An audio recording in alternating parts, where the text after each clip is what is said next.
Taiwan, threatened by the People's Republic of China, in specific, the People's Liberation Army Navy. The threats are real, and yet there are exercises for the PLA Navy to demonstrate its power.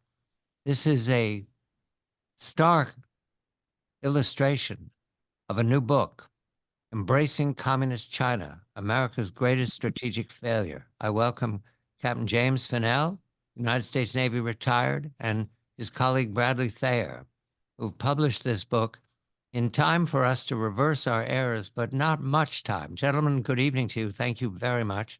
Jim, I begin with you because, right, these last weeks, there's been expectation that China will demonstrate once again its aggression by, in some fashion, buzzing or sailing by or dominating Taiwan waters between the mainland and Taiwan or east of Taiwan. And we're watching that as we speak. Is this expected these days? And is the expectation teaching us anything? Good evening to you, Jim. Good evening, John and Brad. And well, what we just saw through the night was the Chinese announced that they are going to conduct 2 days of exercises, which they have labeled Joint Sword 2024 Alpha. You recall last year, Joint Sword 2023 was the first time that the Chinese announced this military operations around Taiwan. They conducted such operations after Nancy Pelosi's visit in August of 22. So we've had August of 2022, where they did operations intensively around Taiwan, firing ballistic missiles. Then in April of 2023, and now we have this exercise, which is for 2 days.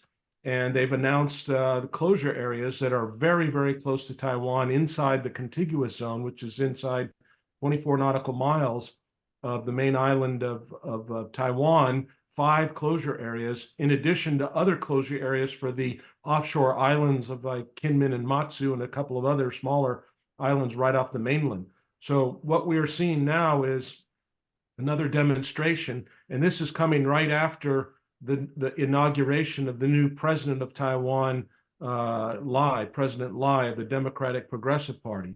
So what you have is basically the Chinese are saying that President Lai's inauguration speech equated Taiwan as a nation and separated Taiwan and China as 2 distinct separate nations, and therefore that was a separatist move for independence. And so they're going to use that speech, and they would have used anything, but they're using that speech as the causa belli to conduct this operation over the next now probably less than 48 hours. And I would expect we're going to see ballistic missiles fired into these closure areas. And as the Chinese said, they're going to isolate. They're going to practice targeting against key areas in Taiwan. They're not going to strike, actually, but they're practicing that with their ballistic missile force. And then they're going to blockade also and practice blockading and isolating Taiwan. So it's a very comprehensive, all services, the Strategic Rocket Force, the Navy, obviously, the Air Force, and the Army all engaged in a joint operation to basically practice how they will conduct an invasion of Taiwan. And this time, it's much, much closer. As one of our colleagues, Professor June Dreyer-Tuffel likes to say, Teufel, that this is an anaconda strategy by the PRC. They keep increasing the pressure and surrounding and suffocating Taiwan with these kind of operations. And I said it was Joint Sword 2024 Alpha. They also today in the Global Times announcement of this exercise mentioned that there would likely be a 2024 Bravo and a 2024 Charlie, which means they'll probably see 48 hours of an exercise, a break for several days, and then another 2 or 3 day exercise, and then a break and another 2 or 3 day exercise. And my summation is that this is a practice of their actual doctrine and strategy, which says that they're going to do a joint fire strike campaign, which is to fire ballistic missiles at first, then a joint anti-air raid campaign to establish air superiority over Taiwan. And then once they have all that, then they'll conduct a joint island landing campaign. So I would imagine that Joint Sword 2024 Alpha, Bravo, and Charlie will see elements of those 3, what they call campaigns. joint fire strike, joint anti-air raid, and joint island landing. So this is really important.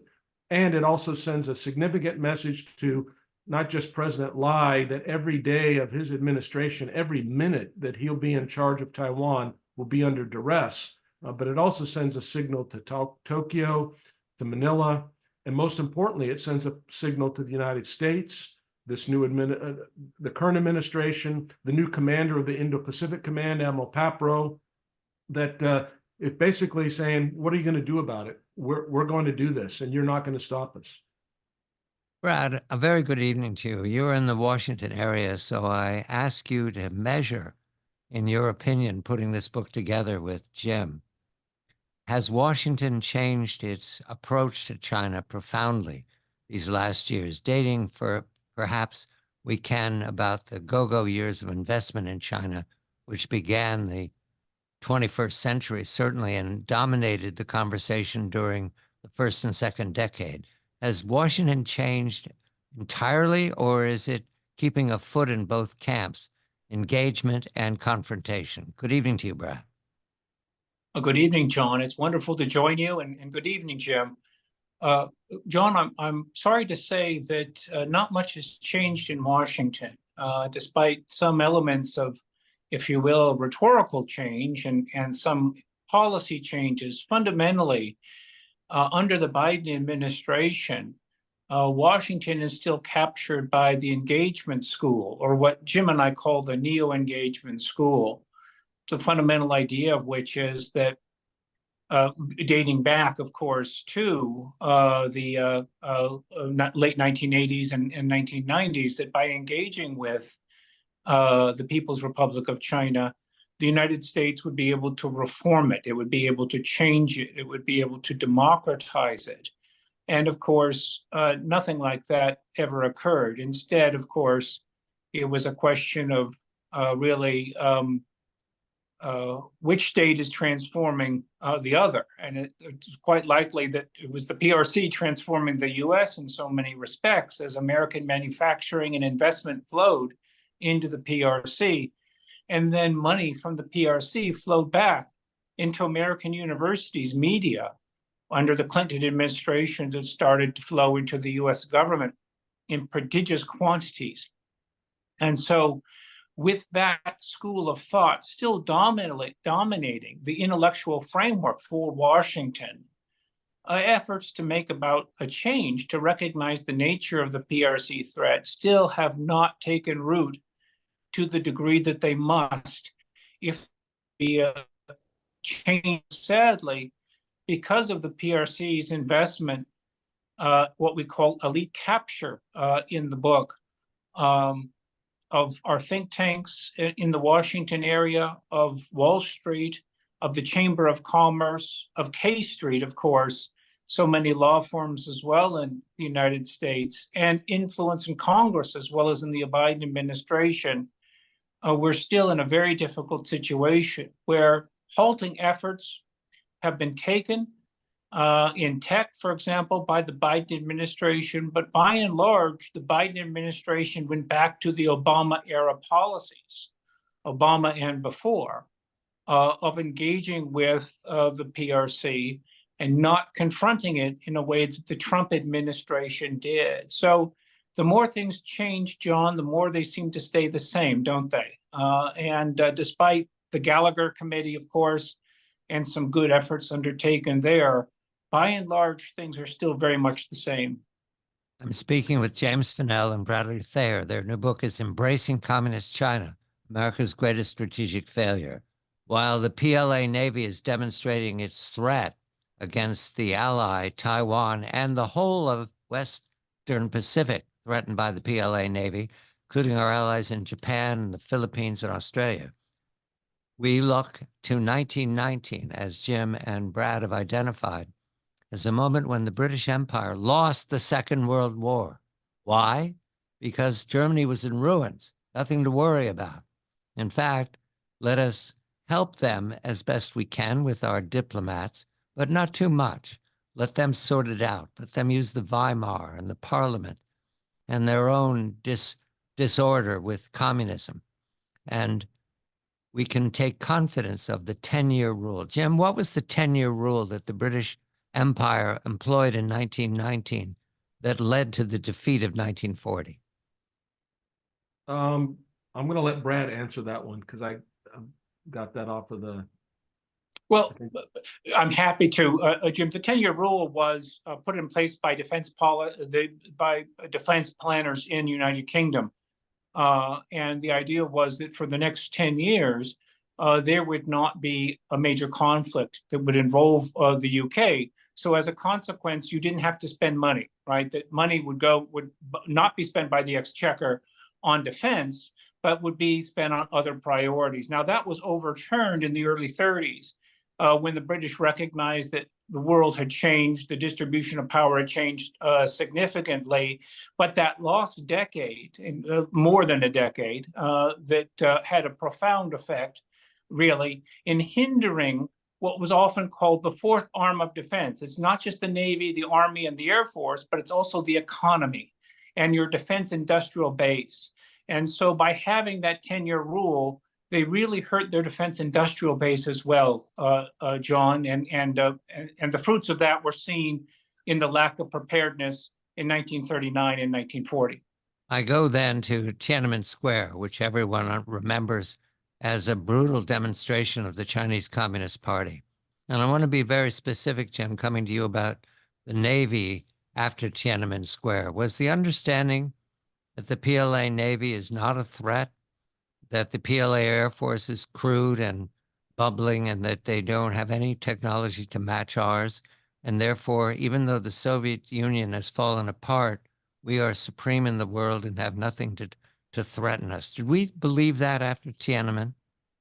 It's definitely true. The United States Navy and the Pacific Command at that time and the Pacific Fleet did not see any threat from the PRC in any way, shape, or form.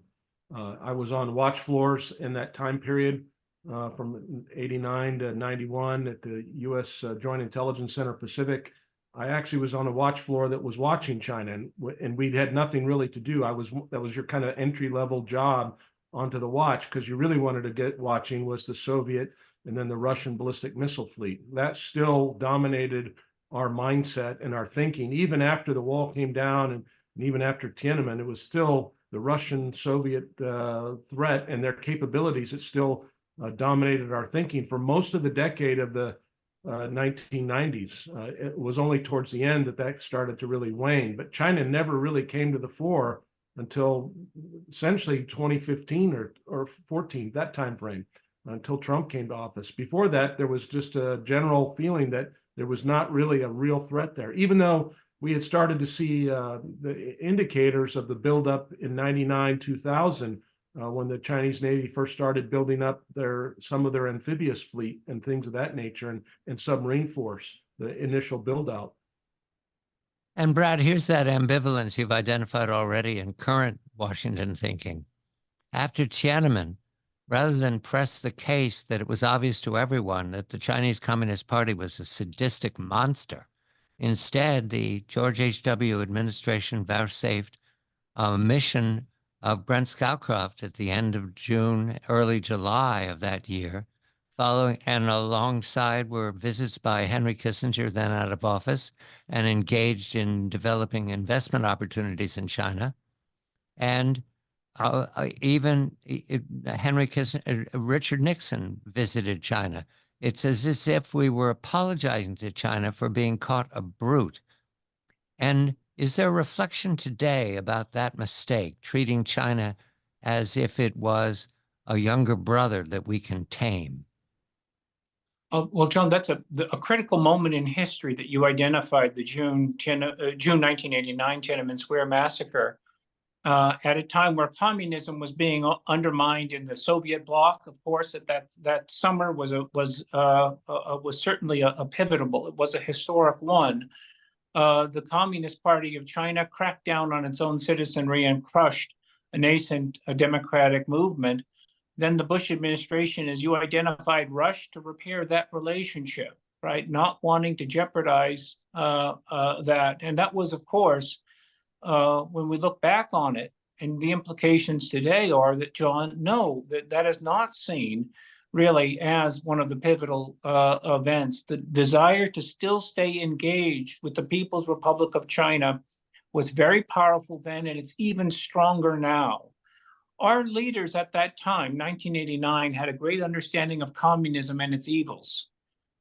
Today, that understanding of communism and its evils has waned as our educational system, our military, so many other elements do not instruct the American people on the evils of communism and its consequences. Instead, China is seen as a nascent, as a capitalistic, simply purportedly communist, but not really communist, and a state with whom you can do business. Opposite is certainly true. It's as communist as ever, and the recognitions and the lessons of Tiananmen were not heeded by the United States. They were heeded. The events of that summer and before were heeded by Deng Xiaoping, who was determined, as a consequence of what happened in the Soviet bloc, not to repeat the Soviets' mistakes, but to identify and to take his own path of economic reform, of making the US his partner. That is, there would be a relationship, de facto relationship between the Communist Party of China and US business interests and political interests, but never to execute any type of political reform, as Gorbachev had done haltingly, and which unleashed powerful pressures, nationalism and other pressures, which were responsible in part for the demise of the Soviet Union.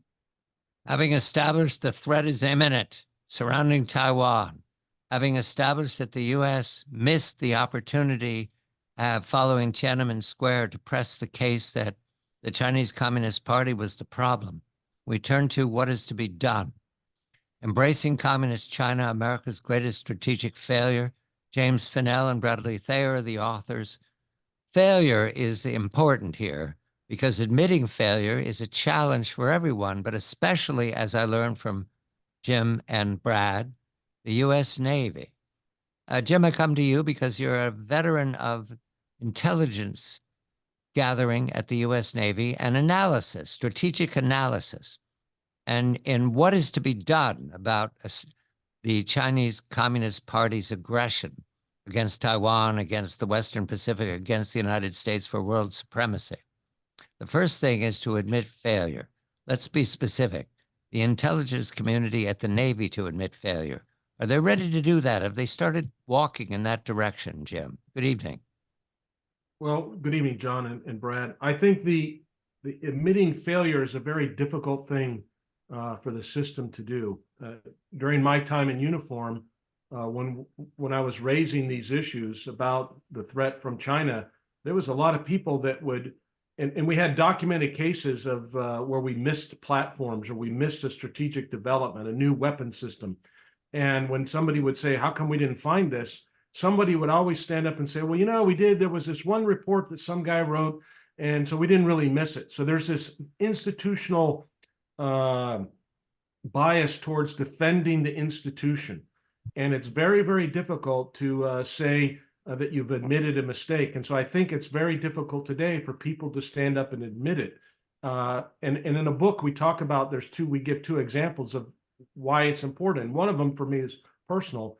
If you have cancer and you have a tumor inside of you, which I had 35 years ago, and you don't admit to yourself that you have cancer, you're not likely to go to the doctor and receive the treatment that is necessary to save your life. So when I was 25 years old, if I had not admitted that I had a problem and ignored it, I wouldn't be here today. And so I think, and then the other example we use is Alcoholics Anonymous and the first step in the 12-step process. But either example, it gets to the point, and Brad touched on this in the earlier segment, if we're going to have this kind of comprehensive national approach where it's a whole of government, whole of society that understands the real true threat from communist China, then we have to have everybody understanding that it really is a threat. And that means admitting that in the past we didn't understand that, and that we are now behind the power curve, if you will, and that we need people to accept that it is a threat. And we don't have that yet today. We just had last night, the National Security Advisor of the United States was asked if China is supplying arms to Russia. And he said, I've heard about that and I've learned about it, but I haven't really seen any evidence of it. And so therefore we can continue to engage with China. So we still have a major league problem inside the intelligence community, inside the Pentagon. I think it's less so in the Pentagon today. I mean, I think the admirals and the people that are inside the service understand that China is a threat, but everything is led from the top down, and that the president and the National Security Council, if they're not directing the nation to address this threat and get everybody aligned on the same sheet of music, then we have a problem. Brad, a specific example in your book, CFIUS, which is a committee in Washington that reviews the possible national security consequences of the sale of a company, an enterprise, an intellectual property to a foreign power. CFIUS, in specific, vouchsafed the purchase of sustainable material technology from DuPont, bought by a Chinese company.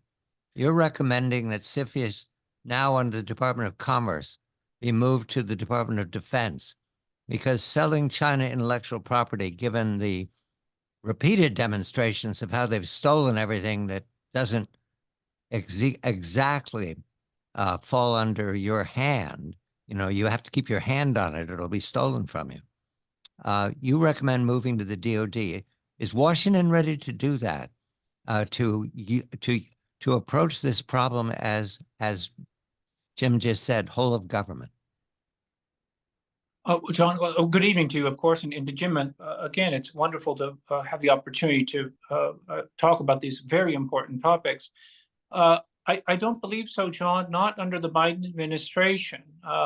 Moving CFIUS from to the Department of Defense would be an important step in bringing about greater control over exports. But as you observed, there are so many legal and illegal measures that the Chinese Communist Party employs through its entities, as well as people within the United States, partners, of course, and others within the United States. The whole of government solution, whole of society solution that we've touched on is not yet present, John, I'm sad to say. And what we need to start talking about seriously are not key measures like CFIUS, right, and attempting to target something very specific, but to begin to open the door to cutting off trade and investment in toto with the People's Republic of China.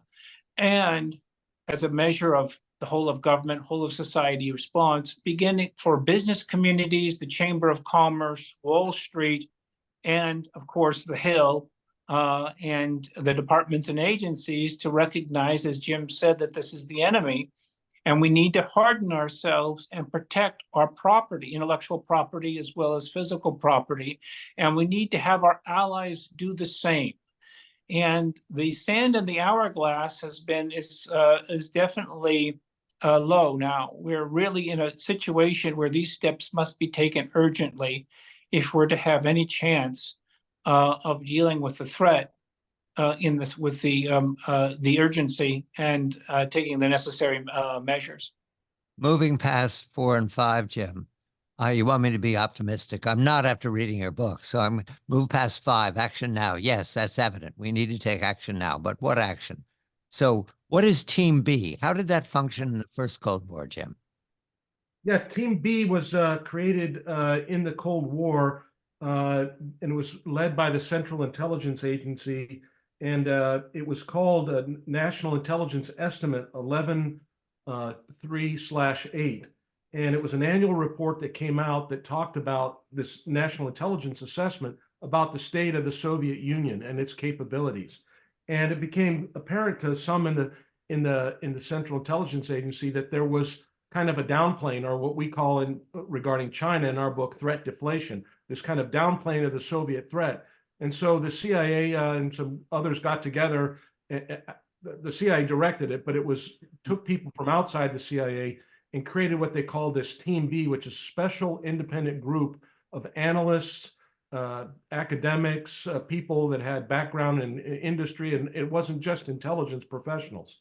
And they were people that had been known to be of a more what they call a realistic look and understanding of the Soviet threat. And so they came together and they presented some findings that basically had said that the CIA had misperceived the motivations behind the Soviets' strategic buildup of their missile forces.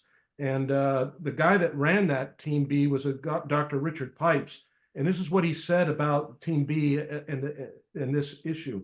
A nation's intelligence community reflects the habits of thought of its educated elite from those ranks it recruited and on whom it depends for intellectual sustenance. The CIA is no exception. Its analytical staff is filled with American PhDs in the natural and social sciences, along with engineers, inevitably shares the outlook of US academia. And with its penchant for philosophical positivism, cultural agnosticism, and political liberalism. This special knowledge, which it derives from classified sources, is mainly technical. The rest of its knowledge, as well as the intellectual equipment which it brings to bear on the evidence, comes from academia.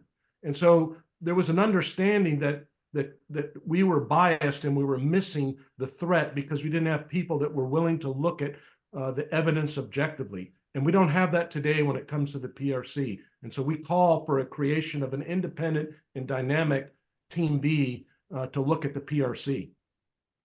Brad, you also recommend that we examine the People's Liberation Army's investments. How will that help us to know what they're investing in?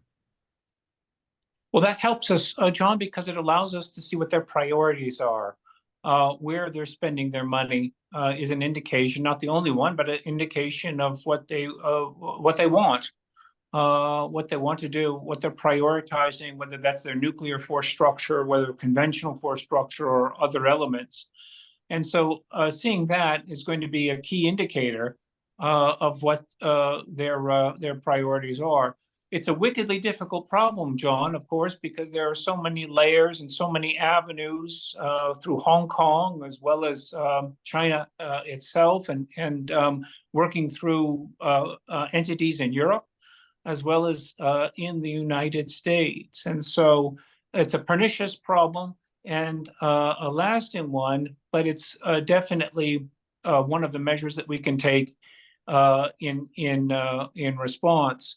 The biggest measure, of course, is to identify them as an enemy, and secondly, to understand communist ideology, because when we understand that, we can understand the permanence of this threat. As long as the Chinese Communist Party is in power, the threat, the existential threat, is going to be present, and that's one of the key points in the book. I'm speaking with Brad Thayer and James Fanell, authors of the new book, Embracing Communist China, America's Greatest Strategic Failure. As you can see, they have recommendations about what is to be done. We come to this one, which is warfighting. Proliferation. Now, my interpretation of that is the Japanese are a turnkey away from being a nuclear power. Perhaps the same for Seoul, for the Republic of Korea. We can name others, but those two are obvious. Is the lack of Team B, does that mean that they're not thinking about this, that this is an outlier to Washington to turn our allies into assets when it comes to China's routine strategic forces threat? Routine. You saw that with Vladimir Putin threatening strategic forces in Ukraine. China, Beijing, Moscow, Xi, Putin, both came together with a 7,000-word statement in which they said a nuclear war should never be fought. We all got the message. So proliferation, is that an answer right now, Jim? It has to be, John, because of that strategic mismatch that has occurred. You know, we talk a lot about the cross-strait environment, about the status quo, but China has basically obliterated the status quo over the last 35 years in the conventional arena. And in this last 3 years under the Biden administration, China's put 350 ICBM silos out in central and western China and build up their nuclear arsenal with the improvements like to the JL-3 on their ballistic missile submarines that have a 12,000-kilometer range that can range most of CONUS, the United States. So we're in a situation right now that if we wanted to defend Taiwan as we watch this joint sword exercise unfold, we're going to be in a tough position to do that. And so we need to change the calculus in Beijing.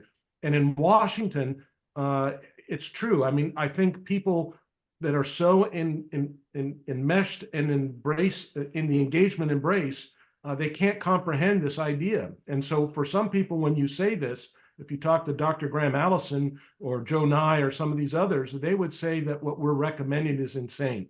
But we argue the opposite, which is to say that this is the kind of real power politics that occurred during the Cold War that kept the world safe and kept us out of great catastrophic results, especially in places like Europe and the United States. So I think we need to consider that. We don't have much time. To build our conventional forces would take decades at this point. And I know we're talking a lot about the status of our shipbuilding industry. That's just one area, but we can't wait for that to get online to deter Beijing. And so we need some other help, and nuclear proliferation and capabilities in Seoul, in Tokyo, even in Taiwan, are things that we must be talking about today and maybe taking action on. Brad, the investment in China has now gone away. We know that. She was recently in Europe looking for investment, direct foreign investment, because Xi Jinping's Chinese Communist Party is no longer trustworthy as an investment partner. That is an admission by the financial institutions that there's something wrong. Has Washington listened to that carefully, Brad? Does Washington understand that we don't put our money into China because they're dangerous and must be controlled?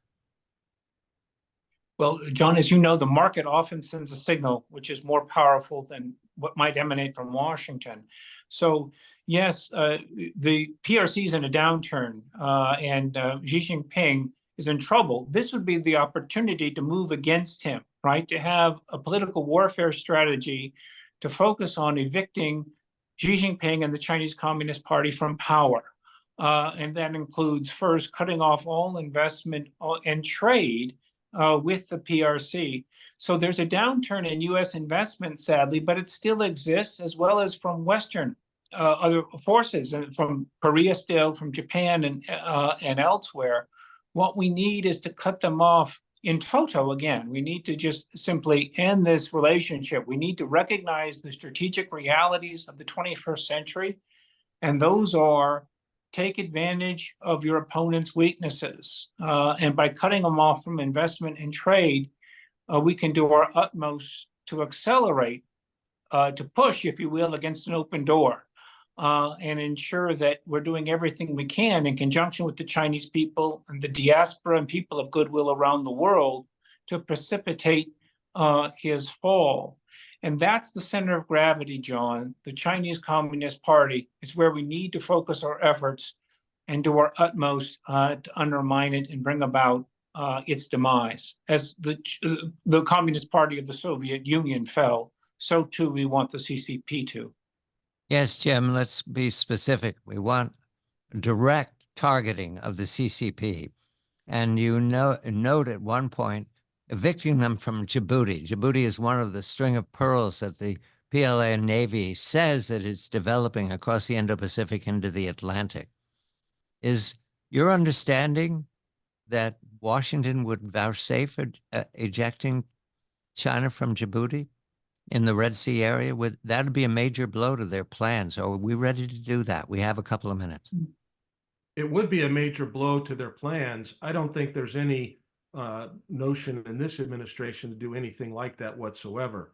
And I would say that given all the other concerns that we have, this would not be something at the forefront. No, but Brad and I are not recommending armed conflict. What we are recommending is cutting off the ability of the Chinese to continue their expansionism. And when you cut that ability to expand off, you isolate them economically, diplomatically, and then present a credible military deterrent, both conventional and nuclear. That's going to change their trajectory. And once that trajectory starts changing, then the people of China are going to ask themselves, is this the people that we want to lead us?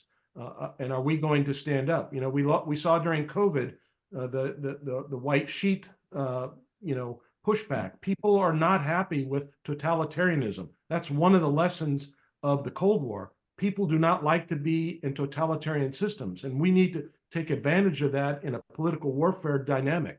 So we're not arguing for invasion. We're not arguing for boots on the ground. What we're arguing for is power politics, credible military deterrence, and the ability to isolate a pariah and say, you don't get any more access. You don't get to come to the United States. You don't get to have our money. You don't get to be treated as the most favored nation status. You don't need to be in the World Trade Organization. You are an evil regime, and we are going to isolate you. And let's see how you do. The book is Embracing Communist China, America's Greatest Strategic Failure. There are a number of recommendations here we haven't had time to touch on, but the most important to me, and Jim and Brad make the point again and again, is that it's necessary for the leadership of the United States now and in future to admit failure. That is the first step to repairing the damage that's happened not only to the United States as authority, but to our allies. Embracing Communist China. James Fanell, Bradley Thayer. This is CBS Eye on the World. I'm John Batchelor.